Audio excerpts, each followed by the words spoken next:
Fala, meus lobos! Para quem não me conhece, meu nome é William e sejam muito bem-vindos à Alcateia do Ensino.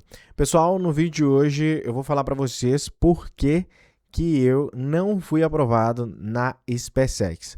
Para quem não me conhece, eu sou diretor aqui da Alcateia do Ensino, um curso preparatório focado nos concursos militares. Nesse canal, a gente fala especialmente dos concursos de nível médio, por exemplo, SpaceX, EAR, AFA e muito mais. Então, já se inscreva aí e deixa esse like. E hoje eu vou falar para vocês porque eu nunca fui aprovado na prova da SpaceX. Bom, eu usei esse vídeo como um clickbait porque a verdade é que eu nunca fui aprovado na SpaceX porque eu nunca fiz a prova da SpaceX. Então, assim, quando eu tinha 15 anos, eu passei na EPICAR, com 14 anos na verdade, aí com 15 anos eu entrei lá na EPICAR, me formei com 18 e optei por não seguir a vida militar. Mas nesse vídeo eu quero te dar 3 dicas do que você não deve fazer para você ser aprovado. Então, se você fizer uma dessas 3 paradas aqui, ou se você está fazendo, pare de fazer, porque senão você vai ser reprovado, provavelmente. Bom, a primeira dica que eu quero dar nesse vídeo aqui, para ele não ficar apenas aqui contando a minha história, mas que eu possa te ajudar de uma forma legal aí, é você estudar por feeling. Se você estudar por feeling apenas, você não vai ser aprovado. Eu já vi algumas pessoas falando sobre métodos de estudos, método Pomodoro, método... outros métodos, cronogramas, essas paradas assim, e viam as pessoas falando que não estudam por método nenhum, que estudam de forma livremente aí, de acordo com o que está com vontade de estudar naquele momento. E eu não acho que isso é legal se você não tiver um bom direcionamento. Porque às vezes você está com vontade de estudar matemática, mas não é o momento de você estudar matemática. Às vezes você está com vontade de estudar física, mas aí não é o momento de você estudar física, porque você já estudou física a semana inteira.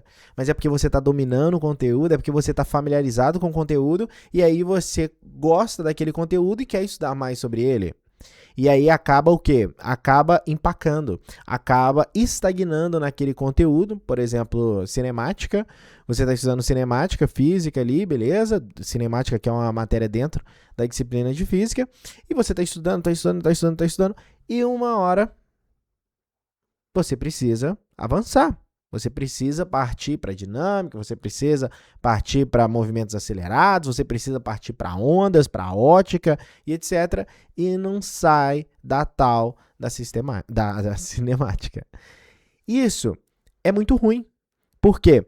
Porque você não vai aproveitar da melhor forma os seus estudos. Porque você, no momento que é para estudar outras disciplinas também, você acaba dando foco somente naquela disciplina, somente naquela matéria. Então, o feeling, às vezes, o nosso coração engana a nossa mente. Eu costumo falar isso com os meus alunos. Se você está gostando e está gostando e está gostando cada vez mais daquela matéria em si, quer dizer que talvez está na hora de você trocar. Quer dizer que está na hora de você evoluir. Porque todo momento o estudante ele tem que sair da zona de conforto. Todo momento ele tem que dar aquela ferida no coração, estudar aquela matéria que ele não gosta, estudar aquela matéria que ele não tem tanta familiaridade, porque geralmente você gosta de estudar aquilo que você já está dominando. Então, no momento que você está começando a gostar daquela matéria, você pode trocar. Claro que não precisa ser radical nesse ponto, mas a ideia é essa, você saber balancear os seus estudos. Não estou dizendo que você necessita ter um cronograma, não estou dizendo que você necessita aí estudar pelo método X, pelo método Y, mas fato é que você, se não tiver um direcionamento legal, acaba que você vai ter muito mais dificuldade. Por quê? Porque não é para estudar pelo feeling, é para estudar pelo edital e pelo peso das matérias que caem na prova. Ou seja, o peso de matemática é maior do que o peso de química. Então, obviamente, você vai estudar muito mais matemática do que química. Segundo erro aqui, tratar a redação como um detalhe. Então, a redação, a gente sabe que ela não é um mero detalhe. Ela era. Quando a redação ela tinha um caráter eliminatório, a gente poderia falar que ela, sim, era um detalhe da prova, que não precisava dar aquela estudada tão, a fundo e aprofundada, enfim. E agora, a redação ela possui caráter classificatório no concurso da SpaceX. Ou seja, ela conta para sua nota. É claro que se você, né, tirar abaixo ali da mediana, você é eliminado automaticamente, ela não deixa de ter um caráter eliminatório, mas a gente, além de eliminatório, ela tem um caráter classificatório. Ou seja, ela conta para sua nota na média final. E isso é muito importante porque aquela galera que negligenciava a redação provavelmente teve uma dificuldade nesse ano. E redação, velho, eu acho que é a matéria. Eu, como um professor de matemática, mas ex-concurseiro, eu fui aprovado na EPICA no ano lá de 2015 e estudei bastante redação durante um bom tempo aí da minha vida, até para fazer alguns vestibulares depois. Eu percebo que a redação ela é a disciplina que tem o melhor custo-benefício. Como assim tem o melhor custo-benefício? Matemática, você precisa estudar muito para conseguir tirar um 7. Redação, você não precisa estudar tanto quanto matemática para tirar esse mesmo 7. Ah, William, mas precisa estudar? Precisa. Ah, William, mas precisa se dedicar? Precisa. Mas você consegue evoluir na redação com menos horas de estudo do que evoluir em história, em geografia. Porque história, geografia, todas essas disciplinas, química, física, cai muita teoria que você precisa estudar para talvez cair aquilo na prova. A redação não, o que você estudar, cai. Porque é você que vai fazer a redação, você que decide o que fazer. Então você já tem o cronograma do que estudar. Você já tem a lista do que estudar. Acentuação, vírgula e muito mais. Pelo amor de Deus. A redação ela se resume muito mais do que isso. Mas o custo-benefício dessa redação, do estudo para redação, ele é muito alto. Por quê? Ele é muito baixo, na verdade, né? É um custo muito baixo para você ter um benefício muito alto, tá bom? Então, é isso que eu quero falar para vocês, que, velho, foca na tal da redação, por mais que, ela não tem o peso igual de matemática, ele não tem o peso igual de português, mas foca um pouco mais nela, porque isso, claro, não abandonando as demais, porque se você tirar 10 em redação, 10 em matemática, 10 em português, e não conseguir a mediana em alguma das matérias, de nada vai adiantar.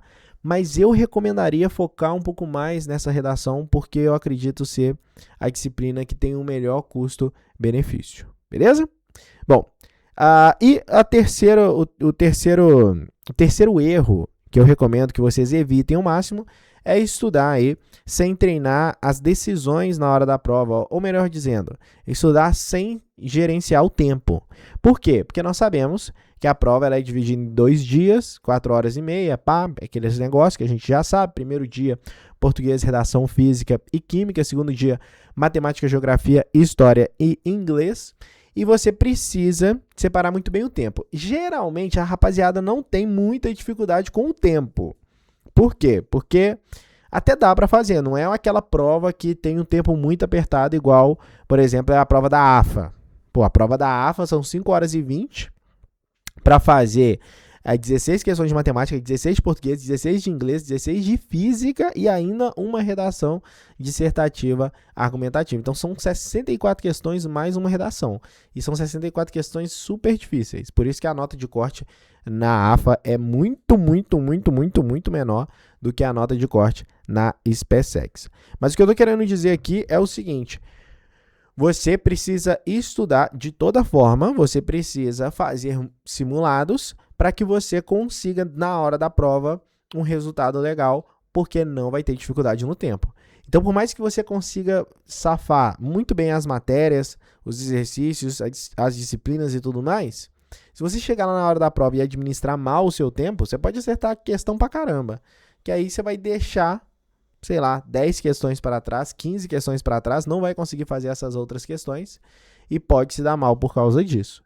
Então, saiba administrar o tempo, não tenha orgulho na hora dos seus simulados, que consequentemente você não vai ter orgulho na hora da prova. Como assim não ter orgulho, William? Não seja orgulhoso no sentido de eu vou terminar essa questão, eu tenho que fazer essa questão porque eu estudei essa matéria na semana retrasada, então eu vou terminar. E aí vai lá, gasta 5, 10, 15, 20 minutos na mesma questão. Isso acaba atrapalhando o seu simulado e, consequentemente, vai atrapalhar a sua prova.